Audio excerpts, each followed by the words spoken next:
Своеобразными рекордами отличаются представители промышленной отрасли республики. Так, например, лучшим рационализатором компании «Алроса» по итогам прошлого года признан специалист из Удачнинского ГОКа Евгений Черных. Подробнее о достижениях этого работника расскажет Ирина Балкова.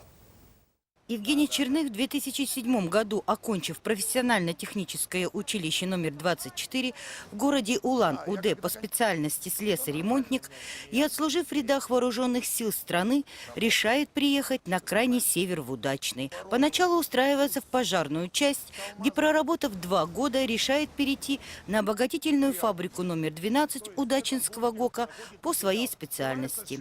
За небольшой период работы в ГОКе, а это около 2 лет, молодой специалист зарекомендовал себя как опытный и грамотный работник.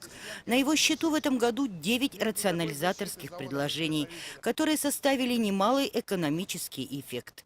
И одним из них является оборудование, изготовленное хозспособом, то есть из подручных материалов, которое практически не отличается от аналога, производимое НПО «Буревестник». Мы сделали стенд для того, чтобы проверять здесь уже эти клапана.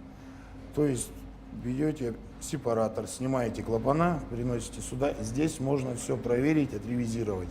Если неисправен клапан, либо его заменить, либо отремонтировать. По итогам работы за 2014 год Евгений со своим коллегой Александром Мухортовым за раз предложение по изготовлению стенда для проверки пневмосистемы сепараторов получили звание лучших рационализаторов акционерной компании «Алроса» и были отмечены почетными грамотами и нагрудными знаками. По словам начальника технического отдела обогатительной фабрики номер 12 Удачнинского ГОКа, который является ответственным лицом за ведение рационализаторской деятельности на предприятии, за прошедший год было подано 31 предложение, 4 из которых составили экономический эффект на сумму 1 876 000 рублей.